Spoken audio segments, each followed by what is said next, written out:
All right, Jordan, this here is Scott. This is one of my students, and I'm going to try and explain what I was writing to you about the 2 versus 1 and the techniques therein, and the, applying it to double sticks and then a spotted daga, and the whole thing that I was writing to you about baiting. And so we'll go ahead and get started here now. Okay, so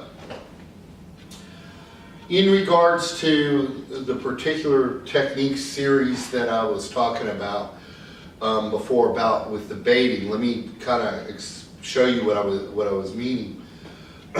If I've got mine in the left hand now, in the left hand to right series, generally the left hand is the driver, although I fully agree it could be either one, and that's kind of the way we practice it at my school. So if we're here like this and we're just doing a single volley,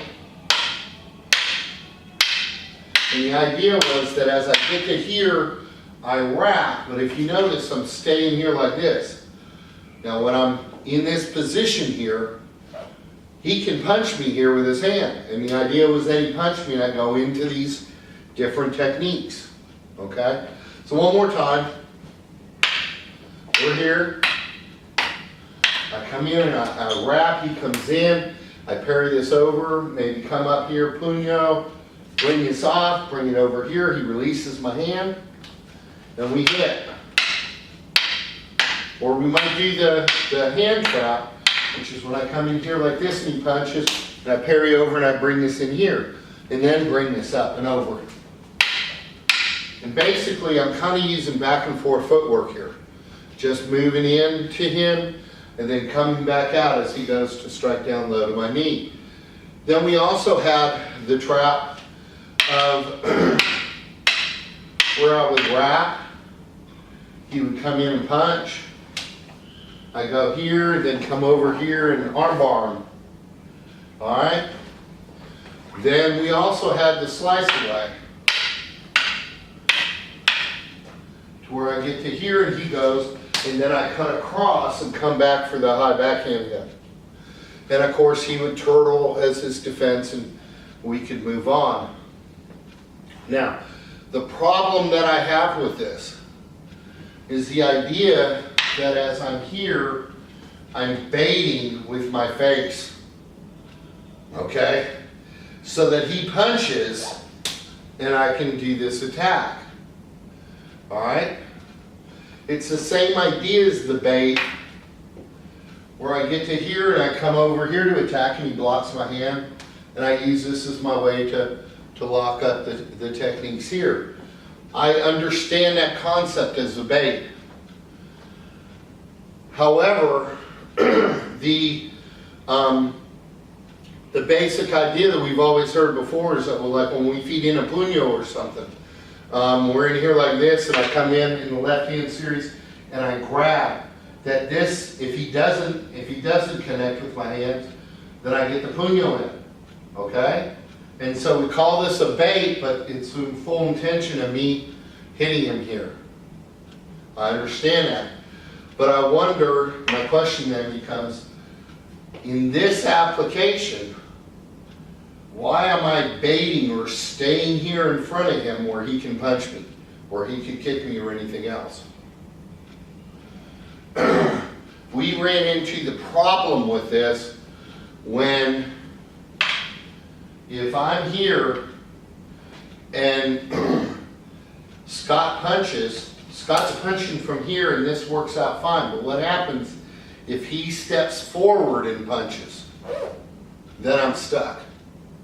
And this is actually kind of a more realistic technique that he would step forward to get to me, as opposed to if we're both out here like this, him punching and me coming up here or whatever. I don't want to be in range of this hand. So for us, when we're doing this, we ended up coming here to get to the outside of the body and down and staying over here on an angle. This way, if he wants to come in and he wants to punch, he steps in regardless. I got time to see him and to get, to counter. When we're in here and we wrap and I step over here to the side, if he turns and he's going to punch down the center line again, I again can come in here and hit this and come in. But by moving offline, I now have, I have him where he has to reorientate to come and get me. That gives me time. So, this is where if we translate this to double stick, if you get your double stick.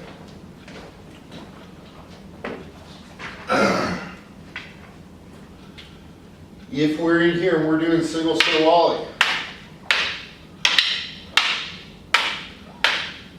when this comes and I step to here to get to the outside, I feed in this hit as I'm wrapping. This way I prevent this hand from coming out. If he wants to hit me because I've got him extended here like this, I'll just be out of range with this coming out. Or he'll hit me just here with the tip.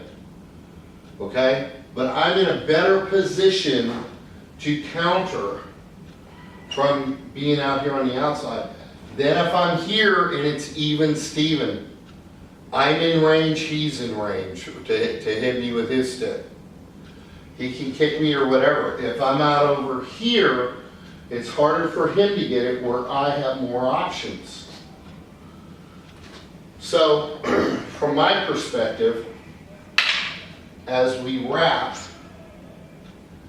when we get to here, we can then translate the stick techniques. If he goes to try and hit with the stick, pair this over and I get to here, and it works. If we're in here like this, and he comes in again, he comes in again, and I want to try and cross this over, I can take it this way. If we're here, and this comes, and I hook this and bring this out, I can come up and over. Granted, with two sticks, it's awkward, I get that. That's not the point. The point is that I'm learning to manipulate and to start using distance while I have two big sticks in my hand. At that point, I can easily translate it to empty hand or to with a knife or whatever if I've already worked these large weapons here in my hands and got an understanding of distancing, flow, how to hit them, how to trap and things like this. So that is the goal in which we're looking at it. Doing this drill. All right? So, thanks. Okay.